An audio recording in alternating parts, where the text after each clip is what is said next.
Welcome back to Missing. I am Tim, here today with Lance. Lance, how are you today? Doing very well today because we have a unique approach at a missing person story that we've covered in the past, and very excited to hear the listener response to this, and hopefully we can generate some more activity around this missing person. But before we get to that, Tim, I'd like to generate some activity around your mood. Thanks for asking. How are you? I'm doing great. I am excited to reintroduce this case and episode to our audience. This case was originally submitted to Private Investigations for the Missing. And of course, Lance, that is the nonprofit organization founded by Bruce Maitland, who is Brianna Maitland's father. Brianna Maitland is a missing person from Montgomery, Vermont. And Lance, we're on the board of directors for this nonprofit called Private Investigations for the Missing, which you can find out more information about at investigationsforthemissing.org. But Lance, this episode is about Cieha Annette Taylor and her disappearance from Plant City, Florida in February 6th of 2020. And Cieha Taylor's disappearance was one of the first cases that Private Investigations for the Missing covered, and that was almost exactly 2 years ago. So the timing is very apropos. It is, yeah. And so we did air this episode, most of this episode, previously back about 2 years ago. And we pronounced Cieha's mom's name wrong in that episode. So we wanted to apologize and make a correction here in this intro that the pronunciation is Canetha and not Canetha, as we pronounce here. But so that was our bad. But we wanted to reintroduce this case to our audience because we are speaking with Cieha's sister, Katrina Overstreet, who has been working on the case, and she's even been doing some YouTube videos about it. So we are going to bring that conversation to this show in a couple of weeks. And if you have any information in Cieha Taylor's disappearance, you can contact the Hillsborough County Sheriff's Office at 813-247-8200. And the Hillsborough County Sheriff's Office actually produced a podcast called Unfinished Business. And their very first episode was about Cieha Taylor and her disappearance. And you can tell that a lot of the detectives worked the case. So it doesn't seem like this is one of those cases where the police haven't worked on it or put any resources towards it at all. This kind of seems like the opposite after listening to that episode. Yeah, it's pretty refreshing to hear a law enforcement agency putting an effort out there to communicate all of this to the public in a form that is pretty new to them. Because essentially they're used to doing press releases and press conferences, and to put a podcast out there knowing that this audio is going to exist pretty much for eternity is, again, very refreshing to me. And Cieha was 28 years old when she went missing. She's 5'6", 170 pounds. She is biracial and a female, and she was driving a black two-door Toyota Solara with faded paint that is accounted for, but was left on train tracks and actually tracks that weren't active. But still very much part of the mystery about Cieha's disappearance is how and why her car was left the way it was. And we just want to reiterate that this is a replay of a past episode, and we're doing it for the purpose of refreshing everyone's memory. So when developments happen in Cieha's disappearance, you'll have more of a grasp of the circumstances that surround her story. Okay, and we do have a new episode coming soon about Cieha's disappearance, so stay tuned for that. And you can follow us and everything we're doing on social media at Missing CSM. Thanks a lot for listening, everybody.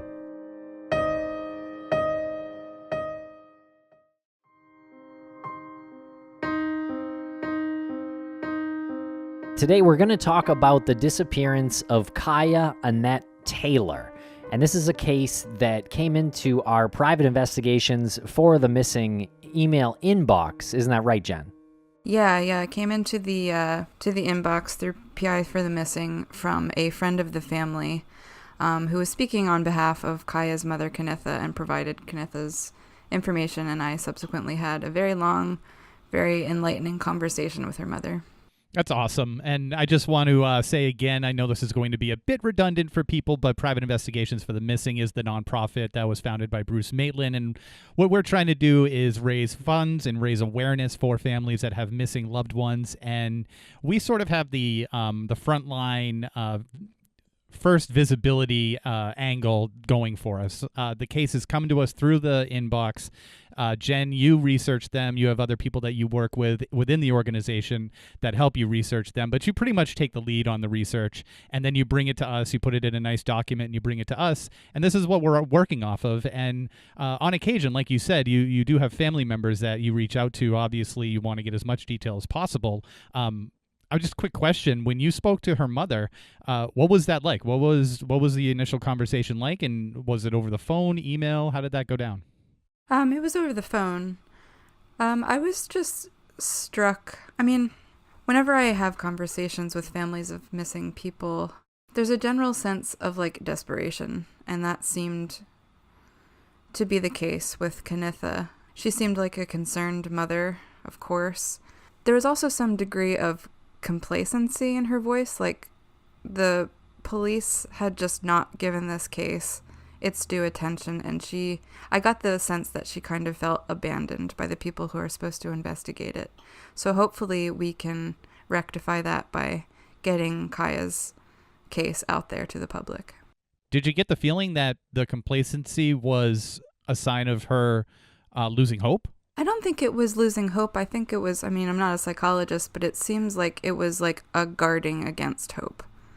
Like she was trying to protect herself and didn't want to get her hopes up with anything, because she's really explored every avenue possible and talked to as many people in her daughter's life as possible, trying to figure out what happened to her. And did she give you any thoughts on what angle she thought? She went into a few theories that she has, which I'm sure we will discuss when we get to that point. Great. Okay, I'll start with some of the details on Cieha. Her name is actually spelled Cieha. It's pronounced Cieha, though. Cieha Annette Taylor. She was 28 years old, 5'6", 170 pounds. Her hair was reddish brown, and she had brown eyes. She had a tattoo of an infinity sign on her upper chest, a sun on her upper thigh, 2 X's on her upper shoulder, ladybug on her lower leg, and a rose on her left forearm. And this is a relatively recent one. She went missing on February 6th. That's when she was last seen, of 2020, where Kaya's boyfriend dropped her off on Cowart Road at around 4 p.m. on the 6th. Yeah, and her vehicle was later found abandoned on the railroad tracks on East Trapnell Road, just west of Jap Tucker Road in Plant City, Florida.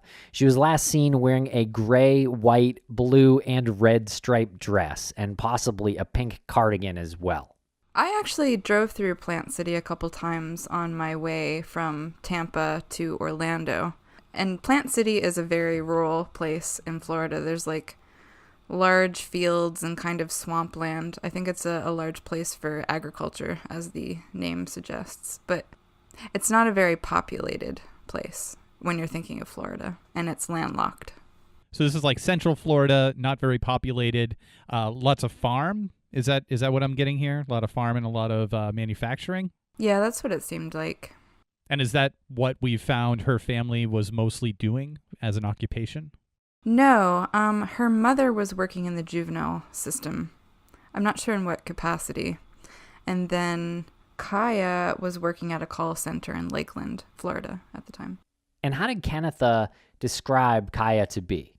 Canitha said her daughter was like super bubbly and vibrant and someone you would always want around to brighten your day or lift your spirits. She did mention the fact that Cieha suffered from an addiction to methamphetamines. And so Canitha, you said, works in some kind of juvenile services, which makes it interesting, I guess, that she discovered that Cieha was using meth under her roof, and she has even said, quote, "I don't want to ever lie about my daughter." Yeah, she was really upfront about the struggle that her daughter went through with a meth addiction. I believe that it's pretty prevalent in that area and actually all around Florida, unfortunately. I think Cieha just sort of fell in with the wrong crowd and, got addicted. We hear that a lot, and I don't want to. The last thing that we want to do is put any sort of bias on this case and say it's not any more important than another case because she was addicted to methamphetamines.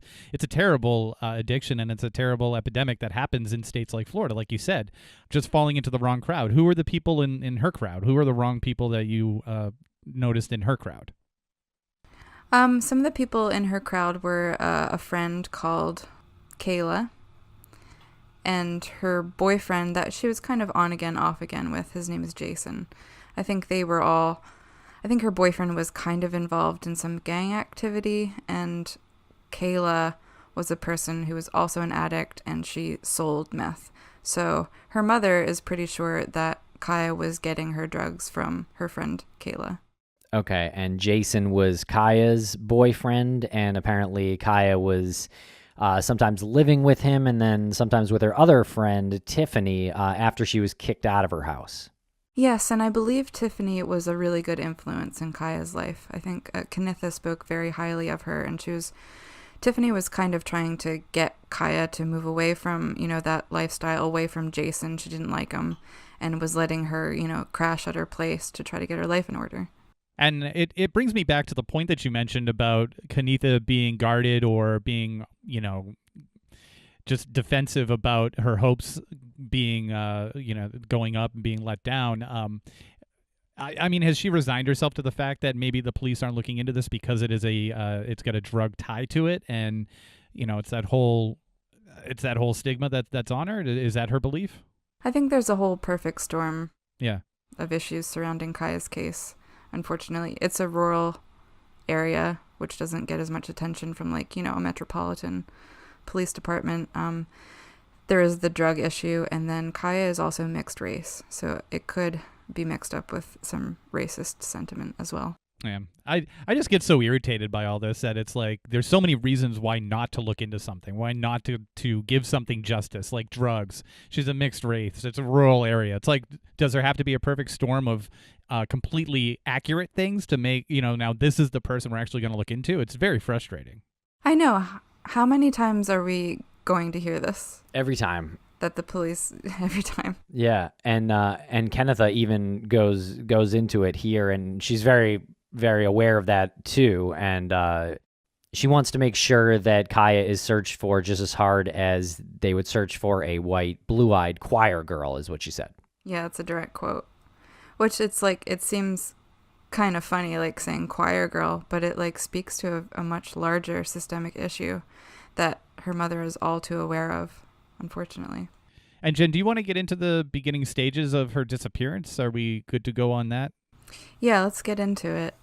So Knitha last spoke to her daughter Kaya that Monday, February 3rd of 2020, which was just before her disappearance. She said that she would be by the house to give Knitha money for her car insurance because she was still on her mother's insurance plan. And earlier in that week, Tiffany spoke to Kaya and said that Kaya was clearly very upset and said, quote, "You wouldn't believe it if I told you," unquote.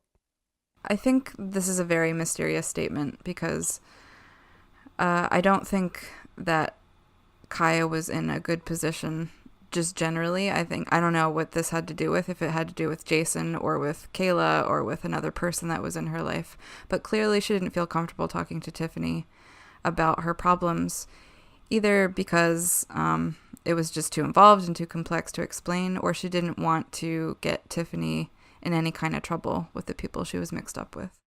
Okay, and Tuesday and Wednesday, Tiffany called Knitha worried that she hadn't been able to get in touch with Kaya at all. And by Saturday, Knitha was very concerned about her daughter, and she went to Dade City Police to report her daughter missing. Okay, so how long does that put her at being out of touch with everybody? So Tiffany spoke to Kaya on that Monday. She tried to reach out to her Tuesday and Wednesday, but didn't get through to her, and that's when she called Kaya's mother to see if she had heard from her. And by Saturday, her mother was very worried. So that's 5 days, yeah. Okay, and according to Jason, his friend Kevin, and a relative of Jason's, Kaya dropped Jason off at his house on Cowart Road on February 6th at approximately 4 p.m. At approximately 7 p.m., Kaya's car was found abandoned at East Trapnell Road, just west of Jap Tucker Road in Plant City. Her car was found unlocked and running on the railroad tracks. Okay, that's interesting. So the account of her being last seen on the 6th was actually from Jason. And I guess a few others, or 2 others, his friend Kevin and a relative. According to Jason and Kevin and a relative of Jason. So I don't know if this relative was male or female, but you have 3 people. 2 of them we know are males. She drops them off at 4 p.m., and then her car is found 3 hours later, still running on the railroad tracks. Yeah, and the site where the car was found was only 100 feet from Jason's home. 100 feet or yards? Feet. 100 feet. So that's like right, a house or so away. Wow. Right. Yeah. I've looked at some Google Earth images of this area, and there's like the Cowart Road, and then there's this Strawberry Farms. It's like a packing plant for produce on the left side. The railroad tracks cross over this road, and then on the right side is Jason's home. So Kaya's car would have to exit Jason's driveway and then drive right up onto the train tracks right there at the corner where the train tracks and his driveway intersect. So let's break this down a little bit because I find this really peculiar. She supposedly drops Jason off at 4 p.m. Again, her car is found only 3 hours later, 100 feet away.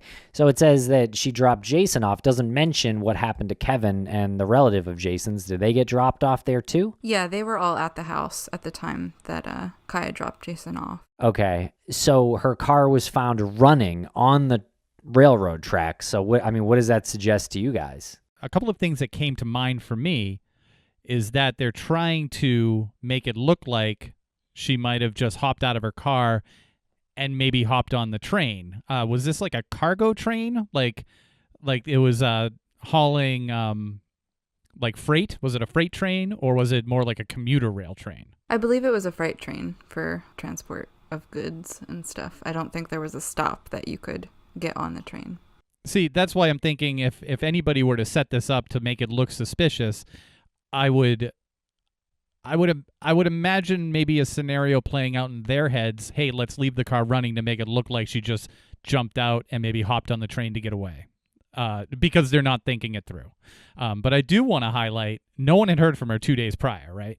Correct. Yeah. Okay. I mean, her boyfriend did. There's text messages back and forth. Oh, that's interesting. Okay. Yeah, if she was going to jump on that freight train, you'd think she would park her car and not leave it on the tracks. I mean, was she trying to get it hit? Could the train have passed? Was there more than one track here? I believe there's only one track line. So maybe whoever put it there, if Kaya did meet some foul play and they were trying to get rid of the car and maybe like make it look like Kaya had been hit by a train or something, that's why they parked it on the tracks so that a train would come by and destroy the vehicle. I'm so sorry. When we were talking about it being parked on the tracks, I didn't actually think you literally meant it was parked on the tracks. I just thought it was like at the tracks. No, on the tracks. Oh, they're totally trying to make the car look like they're totally trying to make it look like her car got hit by the train. And if they find a body, or if they don't find a body, they don't find a body because it was destroyed by the train. Right. That's kind of what I think too. And the plan was for it to get hit by the train, but apparently that didn't happen. Yeah. Poor planning. Yeah. Wow. I mean, you'd have to imagine that. I mean, that was kind of thrown together kind of hastily. Again, the car's still running. I don't know. I'm just very confused, and I'm just assuming this is foul play at that point. It could be Kaya who left the car there, but again, I mean, if she's really going to jump a freight train that doesn't have a stop, she could have done that anywhere, and you probably wouldn't leave your car on the tracks. And if there's only one track, how are you going to park your car on the tracks and get on the train without the train hitting your car? Yeah, exactly. And I just mildly disagree with you, Jen. You said it was poor planning. I actually think it might have been kind of good planning. I mean, for the resources. A train didn't come by.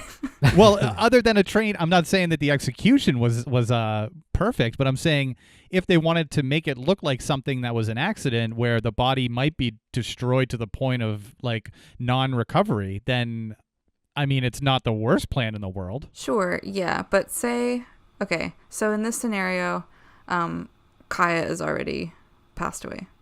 She's been killed or she ODs, something happens at Jason's house. They hatch a plan to destroy the car and make it look like Cieha was killed by an oncoming train. How come they didn't put the body in the car? Yeah, I feel like I have a lot of questions here too. I mean, what if it was them doing something nefarious here? Why do it right next to the house that you're at that is being used as your alibi? And do we know how the car was found in the first place? Like, who found it? Well, apparently some police agency discovered the car running on the railroad tracks and moved it to an embankment where it was later discovered. And they did not run the plates, nor did they search the vehicle at that time, which I feel like we hear about a little bit too much. That kind of thing kind of reminds me of Brianna Maitland's disappearance, where they didn't really run it right away. But this is a little bit shrouded in mystery because it says a police agency. I'm not really sure what that means. And so this police agency was not on duty at the moment or something? Yeah, I don't really have any more information about that, like what agency it was or what officer did it. It seems a little strange that they would just move the vehicle and not investigate any further.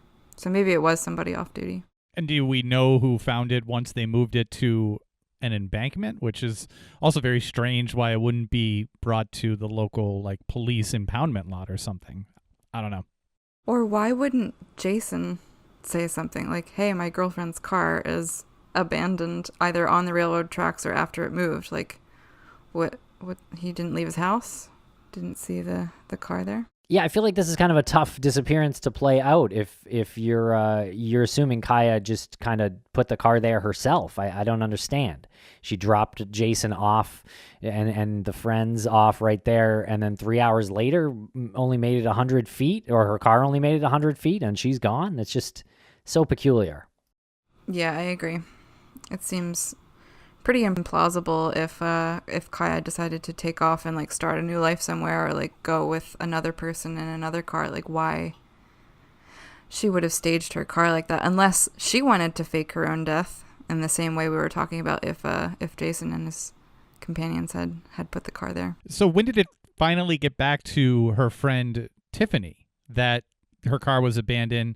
And was that when she reported her as being missing, or was that after she reported her being missing? Yeah, so I'm not sure who notified her friend Tiffany that her car was abandoned at these railroad tracks, but somehow Tiffany got wind of this and she went down to Cieha's car, and she looked inside the window and she saw Cieha's phone and her purse sitting inside. So she called AAA to get inside the car and took Cieha's phone. Well, gee, you'd think if she was leaving to get away for some reason, Cieha would have taken her purse. Yeah, totally. Or her phone. Or her car. That's fair. That's a mode of transportation out of where you're living. You're right. And another friend, Allison, got into Cieha's phone and saw that the last outgoing text was to Jason on February 6th. And it said, quote, "Now you're sending your racist, supremacist friends to take care of me?" End quote. Whoa. And we'll be right back after a quick word from our sponsors. Thanks to our sponsors, and now we're back to the program. Okay, so all of this is already sounding really suspicious, clearly suspicious with the car, the cell phone. I'm not even fully convinced that it wasn't someone else with her cell phone sending text messages back and forth to make it look like she was still communicating with people. Before we get into the investigation part of it, is there any phone call that was on the record that she made, or were these all text messages? I believe these are all texts. There's no voice calls. But that text is like really interesting. Okay, what's your thought on that? So in this very text, it implies not only that she felt like her life was in danger, but providing a motive for her own death. Take care of me sounds like kill me, and mentioning racism and people who are white supremacists gives a motive to kill her. That is true. How crazy. And according to Kenneth, though, the Hillsborough Sheriff's Department found that Dade City Police never actually entered Kaya's information into the system as a missing person. So they essentially missed the first 48 hours to find Kaya, which, as we all know, is some of the most important time in a case like this.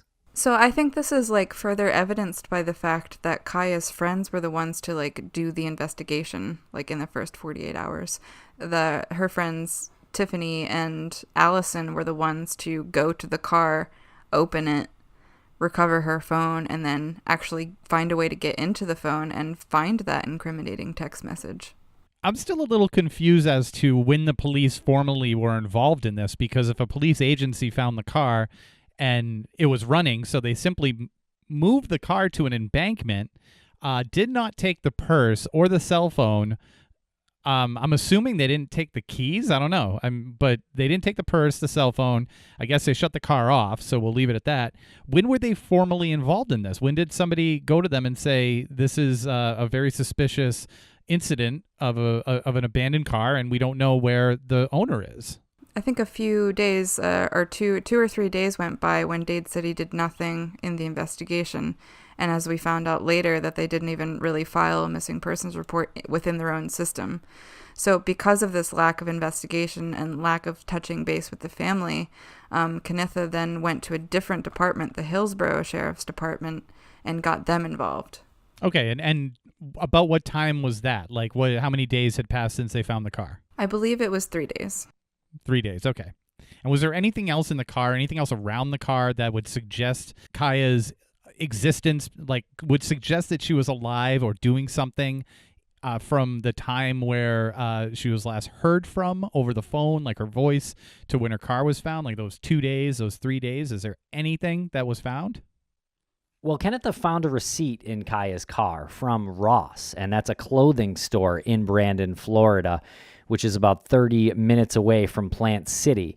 And this was odd because there was a closer Ross than the one in Brandon. So why did Kaya go all the way to that one? And the receipt was for 1:15 p.m. on February 5th, 2020, so right in this time frame. And it was paid for by a card that did not belong to Kaya. And items on the receipt totaled around $70. You want to talk about what they were?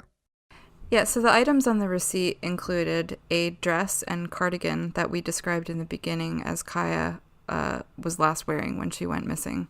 There was 2 negligees, which is a pretty old school term. I'm not really sure exactly what they mean by a negligee, but some sort of lingerie, I imagine. And then there were a few unspecified men's clothing items. All this was for $70? That's Ross, baby. Ross Dress for Less, yeah, is the full name of Ross Stores. So yeah, that's right along the lines. Okay. These items were paid for with a card that wasn't connected to Kaya.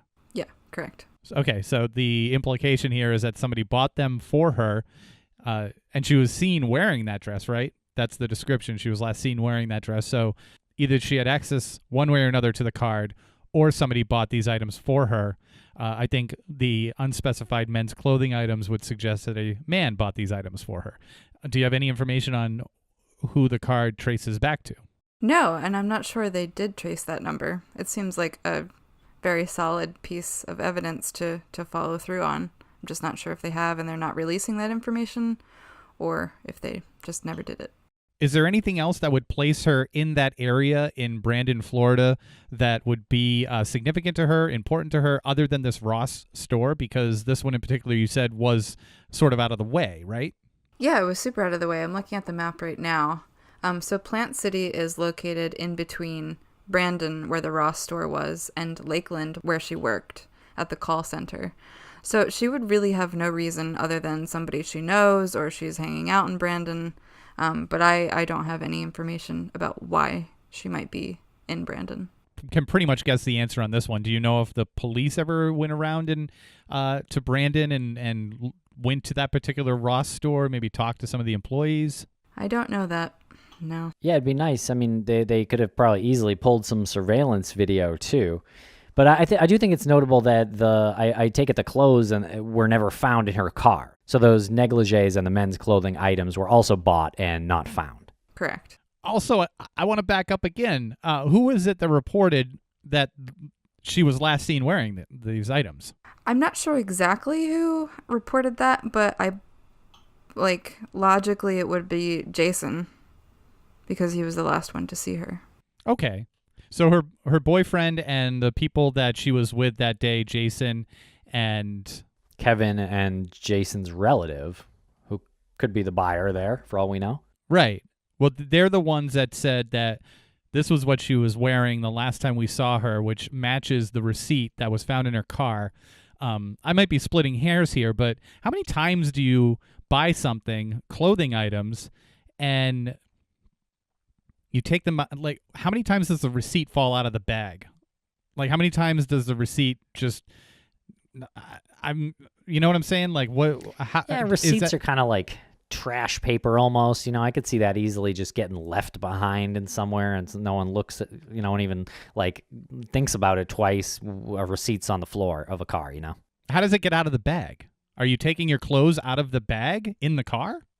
Yeah, I think that's interesting. I would say so, and especially because there was male and female items in there. That would, you would think that there was at least two people that the clothing was bought for. So maybe one person is handed the clothing and the other person keeps the clothing in the bag. Another thing that I don't think we've mentioned yet is that during the time that Kaya was allegedly at this Ross store around 1 o'clock on February 5th, she made a series of calls and texts to Jason, which probably means that she was not with him at the time. So, like, who is this other person with the other card? And it might be a male because there was male clothing items in there. And a negligee kind of hints at, like, maybe a romantic encounter. And do we know the context of the text messages? I do not. Well, it would be really interesting to see what those text messages say, because if it was something where she's texting her boyfriend and saying, what shirt size are you, then you can imagine the scenario where he might have given her his card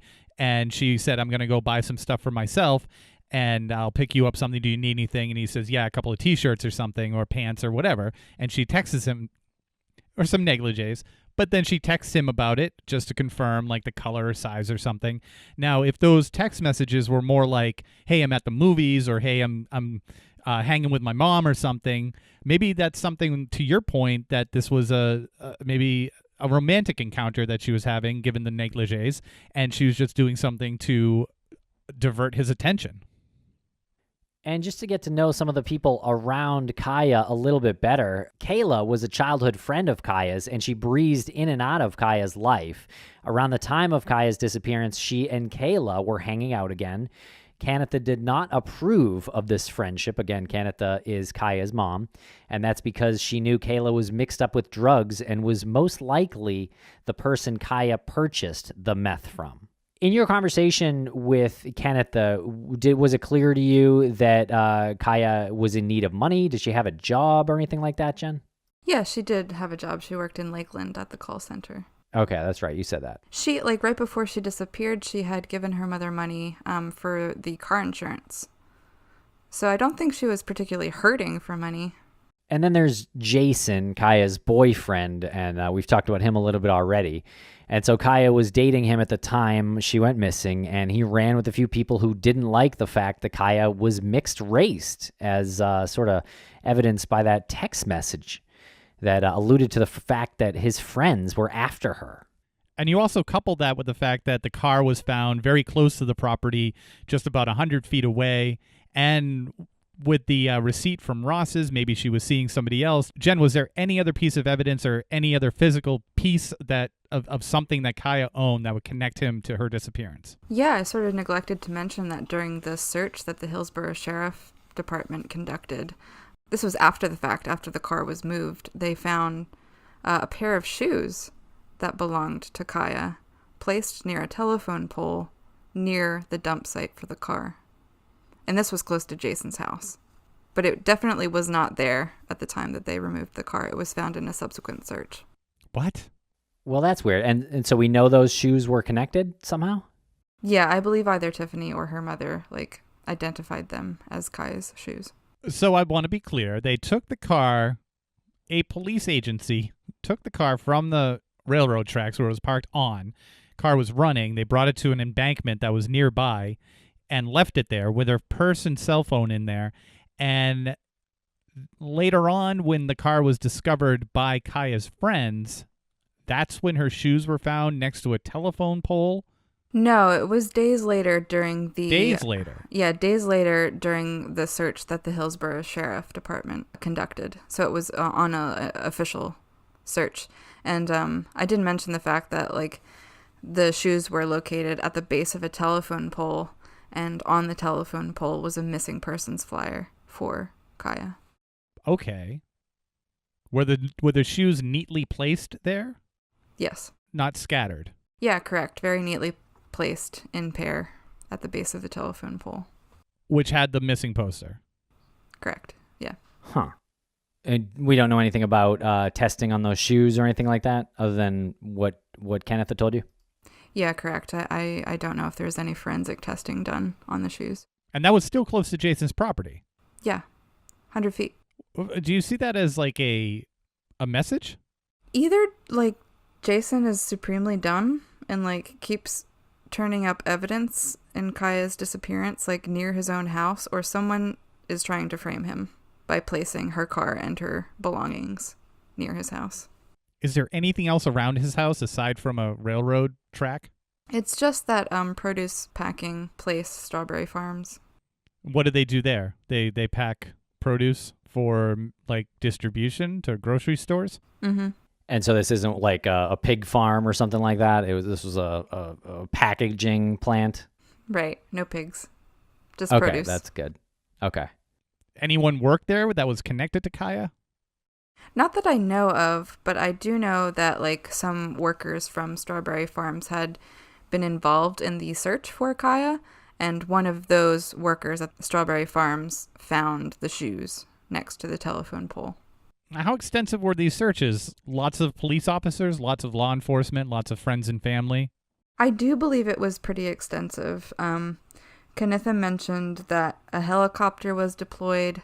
There was lots of ground search efforts, but I'm not sure if there was any dog searches. And this is sort of a random question.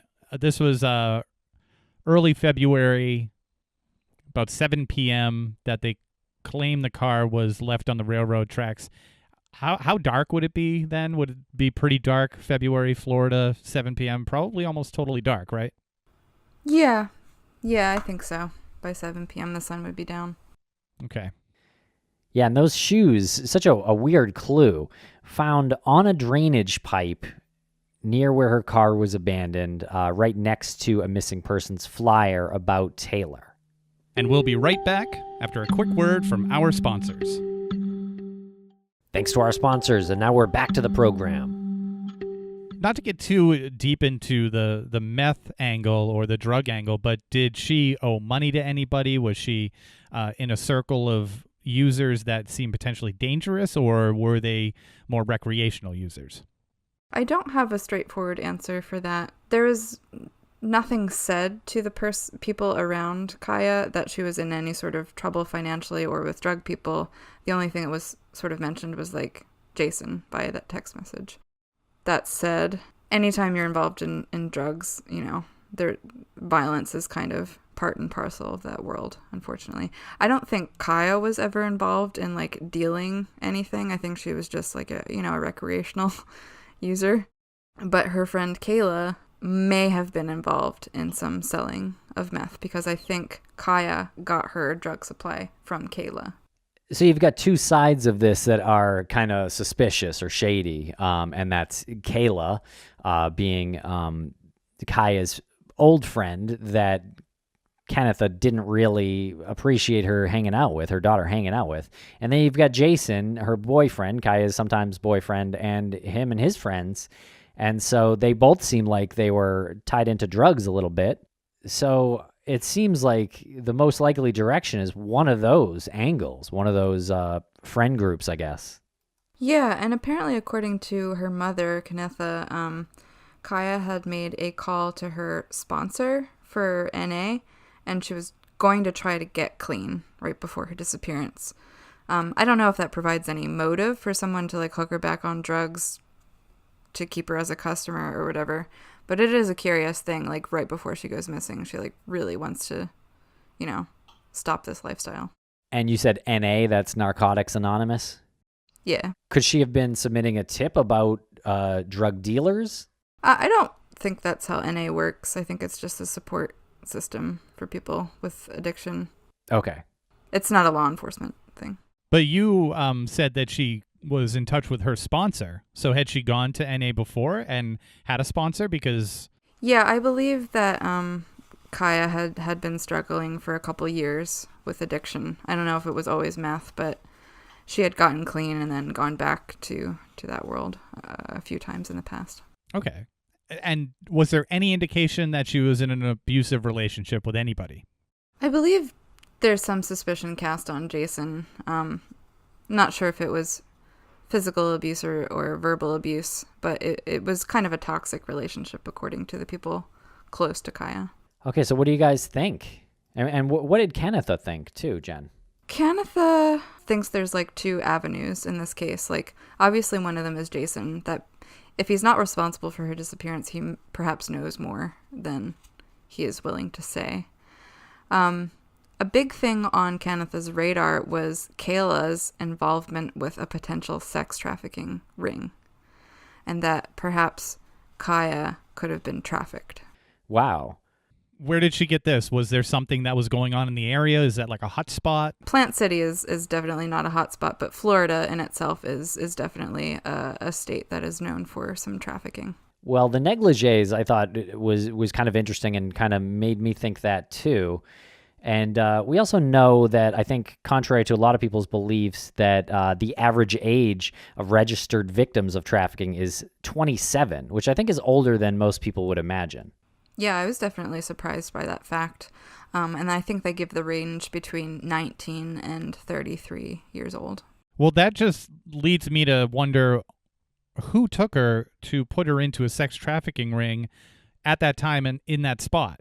She dropped off her friends and her boyfriend and backed her car up to leave his property. And 100 feet later, she comes across people who have taken her to be sex trafficked, and they leave her car there running on the train tracks. I don't know how most sex trafficking abductions happen. I could see the car being maybe a few miles away on the side of the road or something. Then you could say, okay, well, someone was following her and worked her off the road. But so close to where she had just dropped people off seems really strange to me. What is it that her mother was so tied into because of that, without really thinking about like the location that her daughter went missing? I think she was really kind of taken with the fact that Kayla was mixed up in this world, and Kaya was like hanging out with her a lot in the past, like, I think a couple months. And maybe had fallen into the world and met some people that Kayla was attached to. What you're saying really doesn't jive with a sex trafficking incident because she was so close to her boyfriend's house, unless her boyfriend is in on it in some way and connected to Kayla. I mean, would typically money be exchanged if someone were in a hypothetical world putting themselves in contact with an individual who had a girlfriend who might fit a certain description that they would want for their sex trafficking ring? Would that be something that happens in sex trafficking, where someone is approached and they say, here's $15,000, just make sure that she's alone wherever, like, and then we take care of it? Is that how it goes down sometimes? Yeah, I believe so. There's lots of incidents of people who act as middlemen and groomers for sex trafficking victims. They befriend the victim, they date them, they ingratiate themselves in their lives, in the victim's lives, and then, turn on them, either abduct them or like psychologically manipulate them. Yeah, that psychological abuse is pretty much the most prevalent on children and adults, the most prevalent means of control for sex trafficking. But I do feel like that a lot of victims of sex trafficking, they don't go missing from the population like that. They kind of disappear gradually into that world, and then they're kind of lost. I think the actual just vanishing of Kaya is rare here, and I would maybe lean that was some kind of violent end that she met. Maybe she was trying to blow the whistle on something. I don't know. Yeah, something had to make her a target. It's also very strange because it doesn't really, whatever the conclusion is, I don't think will ever sit well with how her car was found. If she was ready to blow the whistle on something, why'd they leave her phone? Why'd they leave the purse? Why'd they leave the car running? Like, why did everything just kind of stop at that scene and her body's nowhere to be found? Yeah. When I was researching this case, it kind of reminded me a little bit about a previous case I worked on, was Suitcase Jane Doe. There's something really strange about the way that the body was wrapped up and tossed in this, like, strange area and separated. Like, nothing made logical sense about where the body was dumped. I know that the suspect that we have on radar right now for that case is a meth user. So maybe the illogical placement of the car maybe speaks to a person who is on drugs. Yeah, that's a great point. And it could make perfect sense in their head when it's going down. This is what we're doing and this is why we're doing it. Probably is a wonderful plan in their head.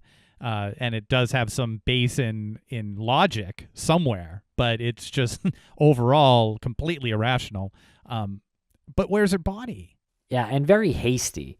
Also kind of reminds me of Brianna Maitland's disappearance, right? Because I feel like we were talking about all the same elements. The car being left, why was it left like it was, possible sex trafficking, possible weird boyfriend, who knows? And there were drugs involved in Brianna's That's case true, as too. well. Yep. Yeah, you just sort of plug and play with the details, right? It's the car, the location, the suspicious nature in which the car was found, and also the neglect from law enforcement or just the oversight where they're thinking this is just yet another abandoned vehicle that's running on a railroad track with a person there and a cell phone, and we'll just set the car over here. It's probably nothing. They'll probably come back for it in a couple of days. But the hastiness, Tim, when you said that it's so hasty, that reminds me of all of these other ones too, like Suitcase Jane Doe and Brianna Maitland. This is more so because the car was running that makes me think that it was hasty and her purse was left there and the cell phone was left there. Very, very hasty, but whatever happened to her, if she met foul play and she's no longer with us, that was done very well because no one's ever found her. So somewhere along the lines, these people came around, figured out how to dispose of a body where no one would find it, and however hasty it was leading up to that is a moot point because they're so good at disposing the body. Right, and likewise with the other cases we've just mentioned, like, those people got away with it. Brianna's never been found. There's nobody ever been convicted of Suitcase Jane Doe's murder either.